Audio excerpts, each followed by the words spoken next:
Welcome to Kujenga. I'm Loon. I'm Shaba Kojo. I'm Jermaine. And our special guest for what promises to be a colorful conversation is Heka. Heka is co-leader of Black Awakening Movement.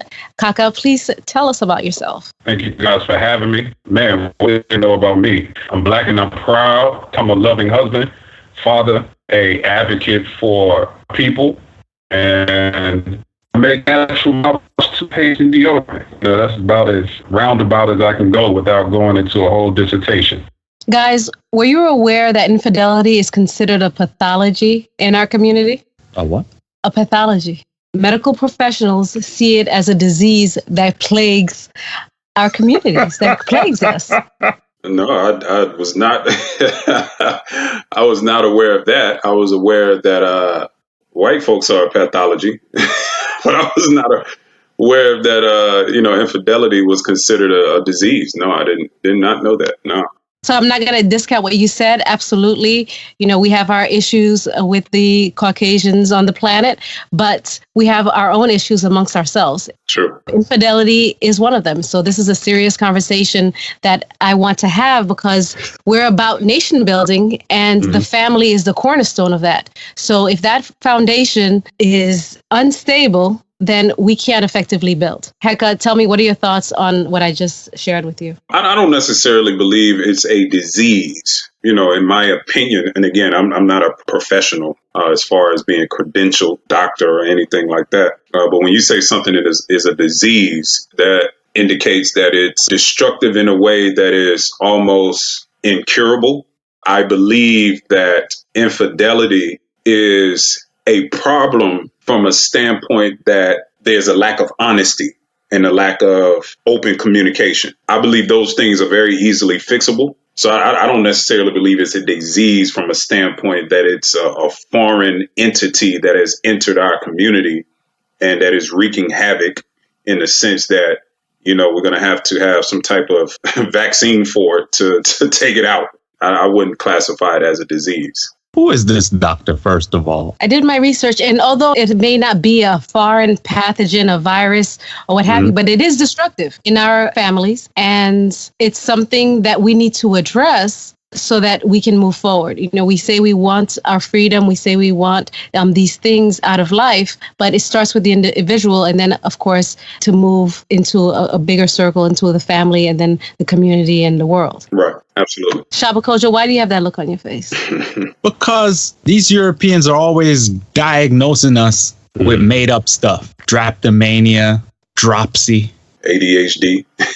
Just always making up stuff to say that we have it in our communities and we somehow suffer from it. We don't suffer from infidelity medically. I think every community has infidelity. I don't think it's any more rampant in the African American or African community. Wrong.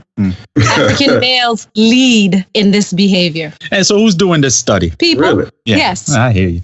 I want to know who's doing this study. Let's get out of the study medical realm and get into the creative and artistic realm. Thank you, Jermaine. Go ahead, jump in. So a lot of times creativity and art showcase and manifest what's actually going on in our hearts and what's going on in our communities. I remember that when we were being attacked for having gangster rap, we were saying, well, we wouldn't rap about the stuff if you won't clean up our neighborhoods. Our neighborhoods were clean, neighborhoods were violence free. This is the stuff that's happening. So when you think about your top artists, you think of, the Migos, Drake, The Baby, any top tier or act that's in the charts right now. A lot of their songs have to do with showcasing not monogamy, not being in a healthy relationship. A lot of times it's infidelity, or it's having, it's not sanctity of any kind of relationship, except Chance the Rapper, who he loves his wife. He said that in 12 tracks on his album. But other than him, that's what's in the zeitgeist right now. Right. And I agree with you that it is something that's the norm in our society, but it's not to say that the norm is right and the norm should continue to be. When European men in the South were stepping out on their wives with the enslaved women of our community, was it a pathology back then? I'm going to say it is, but that's not what this conversation is about. This conversation is about Al-Kabulan males, men that are not behaving as men. So let me just call it out. They're acting like boys. They're being children. So you wanted to know what doctors, what professionals. You know what? We had Baba Khalil last episode, and Baba Khalil mentioned something that stayed in my mind, and he mentioned the king baby syndrome. And of course, there is a queen baby syndrome too. But right now, we're talking about y'all. Keep the focus on us. In the coverage of the addiction and substance abuse episode, he says that substance abuse leads to addiction with the constant pursuit of wanting to feel good, better, or indifferent. This is in the realm of addiction. And I believe that our men have an addiction. In this particular conversation, we're talking about a neurochemical condition, a neurochemical high that they're constantly seeking, where the thrill of the chase, being able to convince somebody else to see things the way that they want to see it, to get something out of somebody else, that they're constantly trying to pursue, and they're willing to do whatever it takes. With the king baby syndrome, there are certain characteristics. These characteristics are my way or no way, the belief that their needs come first over everybody else's, extreme arrogance, dependency, even though they appear to be independent, expressions of superiority that mask insecurity, lack of trust, entitlement. And these are characteristics that our men display in these very toxic and dysfunctional relationships that lead to infidelity. So, Ev, let me ask you, do you believe that as Black men, we suffer at a higher rate, so to speak, of this pathology compared to Spanish, white, Indian, Asian men? From the circles that I come from, I'm going to say yes. And I'm going to attribute it to the history that we've had, in that we have been psychologically scarred. I think that it's manifesting itself in that way. As I said, I don't think that an adult that has taken on that title and say that they are responsible for themselves is behaving as an adult, is behaving as a man, if you're going to decide that you're going to deceive in order to get what you want. Are we talking about physiology, or are we talking about deception?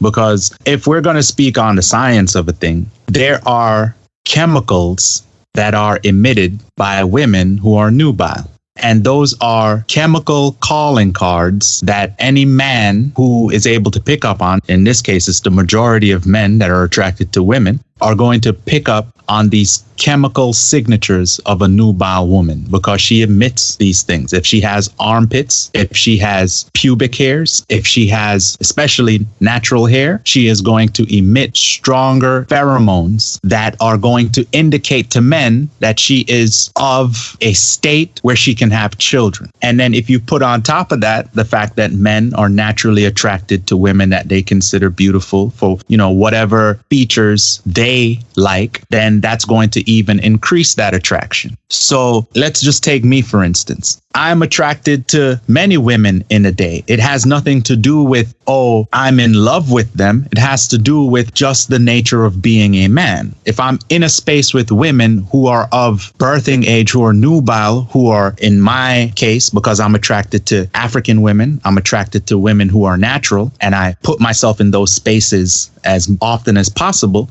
So I'm going to be in a space where I'm picking up on these chemical emitters. Because I'm a man, I'm supposed to naturally pick up on them. And my purpose physiologically as a man is to reproduce. It is only my higher nature that makes me say, well, I've gotten into an agreement with someone else. And that agreement was based on a falsehood that you and I agreed to 23 years ago, on an absolute falsehood based on what we thought was Christianity and monogamy, which we now know is a religion that is no more or less important than any other world religion. And in many other world religions and worldviews, there are other systems of marriage that exist. Granted. And I'm not discounting that. I'm not saying that men should discard their physiology and not respond to it. I'm not saying that involuntarily that women are emitting cues that would cause a man to be attracted. They are. I'm acknowledging that. What I'm saying is what you just said. You as an individual choose to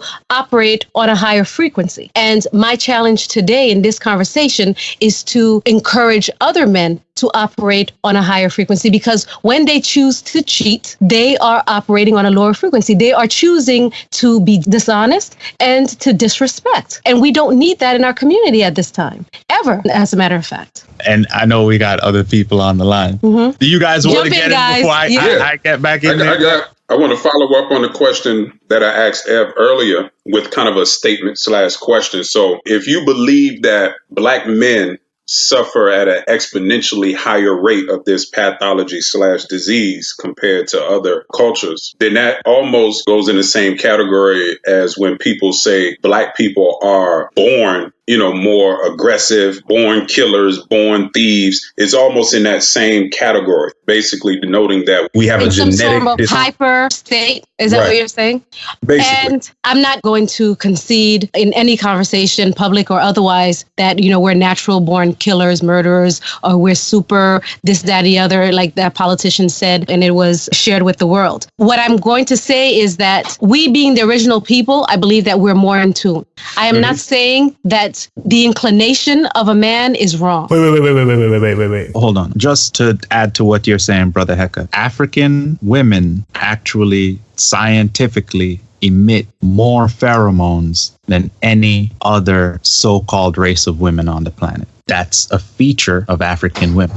Now, in some cases, African women actually emit more testosterone-based pheromones than European males. African women drive the nature or the sexual attraction of men at a higher level than any other women on the planet, based on physiology, based on scientifically what they emit. That's just how it is. So if we are in proximity to them, then yes, we are picking up on those indicators more often, and it's just a fact of what it is. If you look at the male lion, when the female lioness is in heat, he may mate with her 5, 6, 7 times for the day. That's something that he can't control just because she continues to emit that sensory stimulation to him that she's prepared to get pregnant.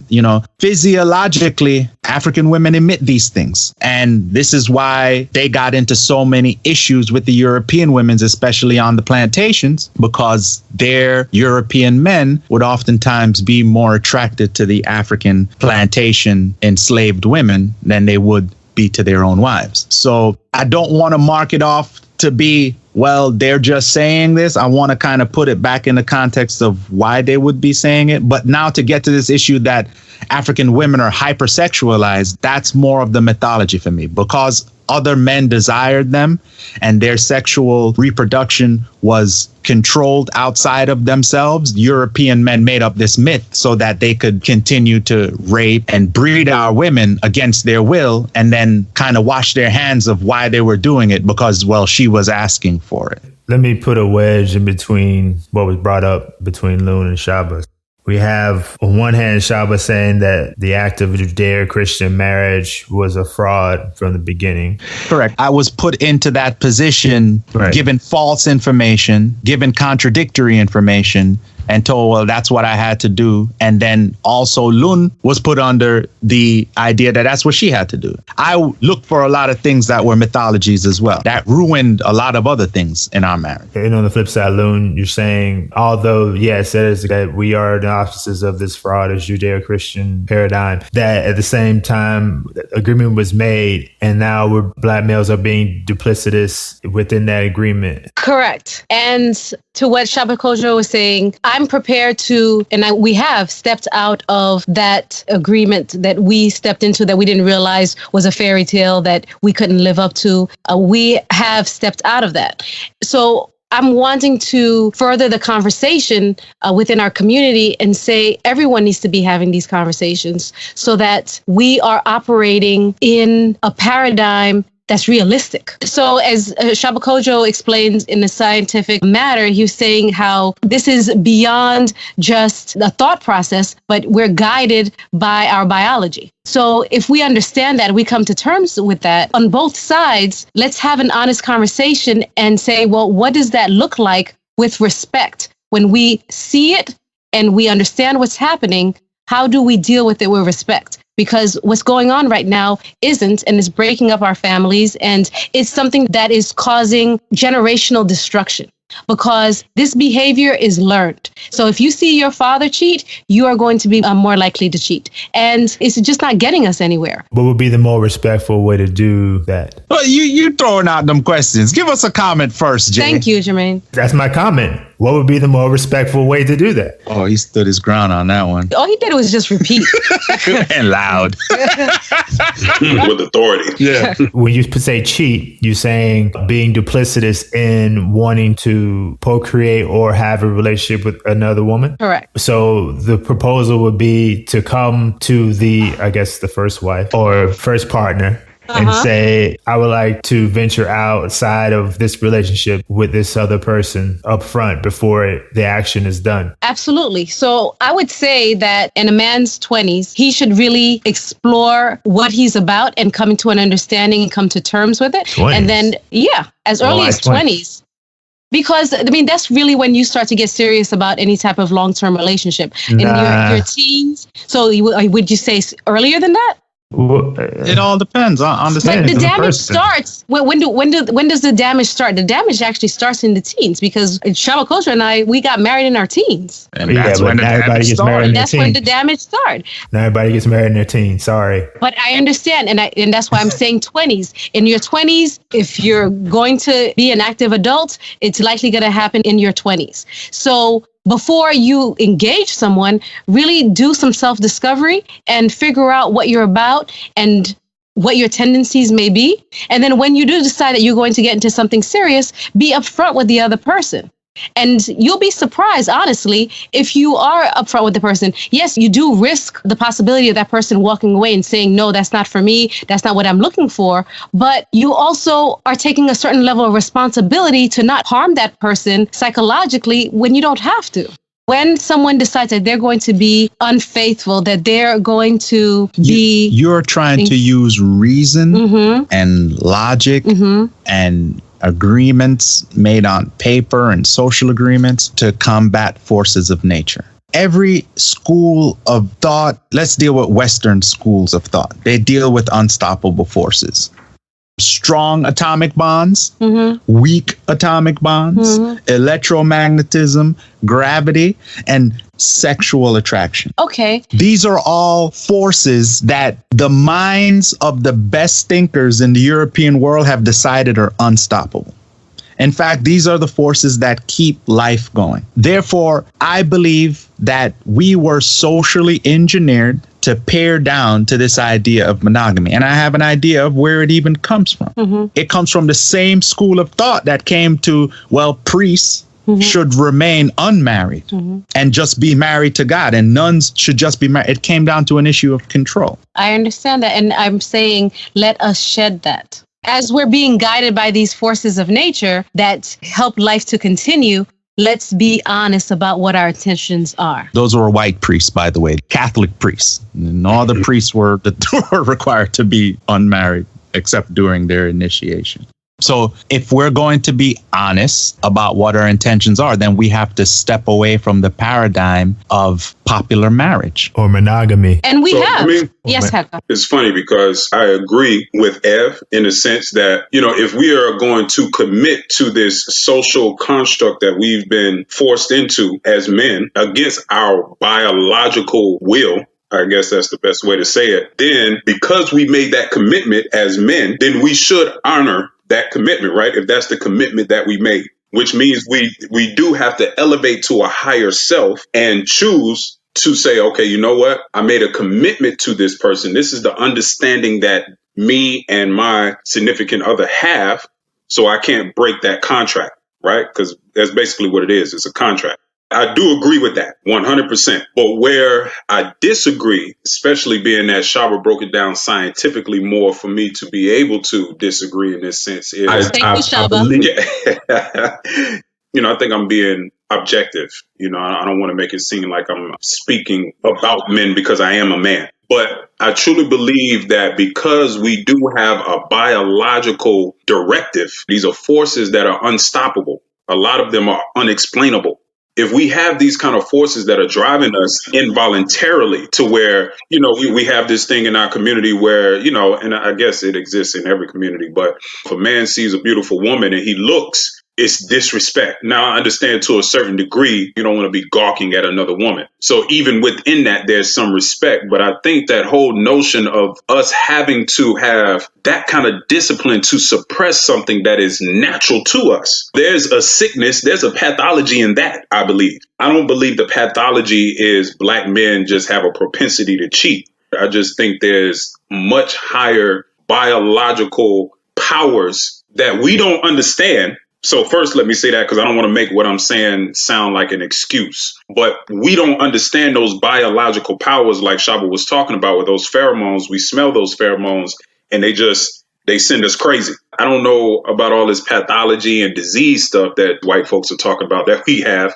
I just think there's a biological directive there that we just don't understand. And also because we have been socially engineered to believe those biological tickers are of evil descent through religion and things of that nature, we find ourselves having to work hard every day to suppress something that is natural to us. You know, it's a lot of stuff that we're fighting as men, as cliche as that may sound, where most people don't even care to understand the type of things that we're fighting to be respectful to women, you know, in a sense of respect, like we said, in the Western world.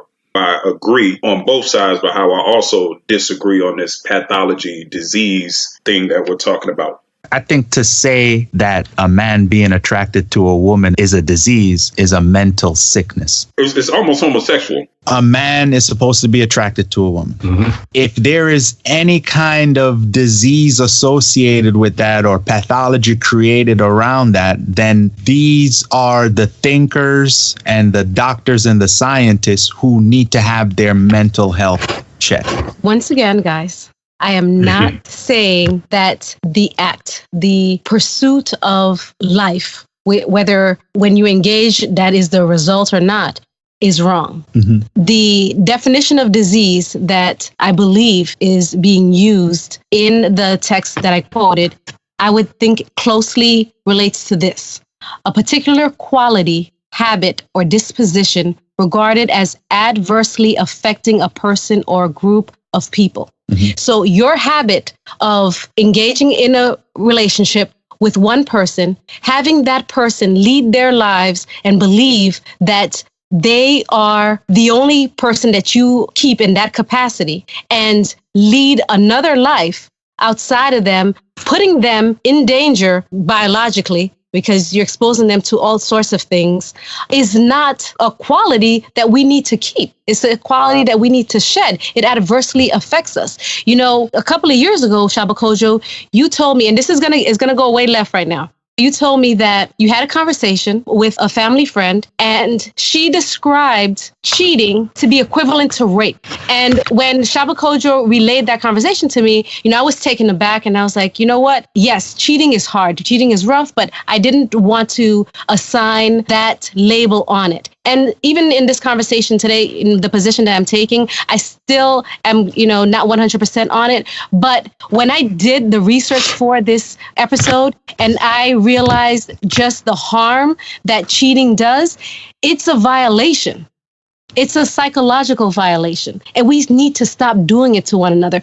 And the only thing that it takes is to man up and say, this is what I'm about. Or do you agree? Are you willing to still engage with me knowing this or not? I think that there would be a lot more single women if men were completely honest about their inclinations and they're acting upon those inclinations. I think that it's man's nature to try to keep every person that he is dealing with or trying to have a relationship with happy. And at the very top of that list of trying to keep a woman happy is giving her this idea that she is the one and only. Because that is the popular mythology that is ruling Christendom right now. And apparently, overwhelmingly, a lot of our women are in the Christendom pathology. They need to have this feeling like they are the one and only woman in the world to this man. And if he decides that he wishes to explore outside of that boundary, he has a very high probability that that conversation is going to end that particular relationship, because it becomes choose me or this other person. So therefore, I think men are going to respond to try to maintain what they have, because no one likes to go through loss. A man who genuinely cares for the person that he's with, even if he has inclinations outside of that person and he wants to act on those inclinations, it doesn't mean that he wants this person to be unhappy. And the only way to ensure that that person is not unhappy is to unequivocally lie and smile in her face. Because in the Christendom paradigm that we're in, if he admits to her that he has these inclinations and he either wishes to act on them or is currently acting on them, she will see that as a deal breaker and a relationship ender. It is not just the man who needs to man up, but I believe that women, if they wish to hear honesty from men, they need to come out of the paradigm that, you know, men are supposed to stay in this life. Now, it takes years to develop a friendship. It takes years to develop communication. I think it even takes years to develop monogamy. I think monogamy may be something that comes on the end of a multiple relationship stint, when a man has the children that he wants and has lived out his physiology all he wants, and he may say, you know what, of all the people that I've dealt with, of all the people that I've had relationships with, of all the people that I may have had children with, there is this one person who my soul communicates with that is not just physical alone. I can actually relate to this person, and I don't want to float your boat, but like, you and I are those people for one another. So therefore, if I go through life, I would prefer to have you by my side than anybody else that I've ever dealt with. So, you know, not everybody finds that. Not everybody gets to that. It takes years of working with somebody to get there. But to say, okay, I'm going to meet somebody when I'm 25 or 30 or 35, and then that's going to be my one and only, and I swear monogamy to this person and fidelity, and that's the fairy tale that we're living. And because the fairy tale is so popular, because the fairy tale is so widely acceptable, because to go against the fairy tale would make your sanity seem like insanity, then we just go to the path of least resistance, and that is, don't go through my phone. The name of my company is The pH Company, exactly for what it is, potential hydrogen. Products that we make are mouthwash, toothpaste, and deodorant, and other ancillary products that complement those three categories. Of course, natural in the sense that there's no synthetic chemicals that have long scientific names, all consonants. If you guys are into those kind of products, we believe everybody should be. Reach out to us. Our Instagram is @ThePH Company. Our Facebook is @ThePH Company. Our website is shopthephcompany.com. You can email us at thephcompanyinfo@gmail.com. You know, you can reach out to us with any questions. Mouthwash, toothpaste, deodorant. We will be the largest Black-owned toothpaste, oral hygiene, deodorant, armpit hygiene company in the world. That is our goal. So we are Shule Inc. on IG, Shule Inc. on Twitter, Shule Inc. on Facebook. You can always email us at info@kujenga.fm. You can visit our website, kujenga.fm. That's KUJENGA.fm, like your radio frequency. On behalf of Kujenga, you want to say the tagline? Kujenga Taifa Leo.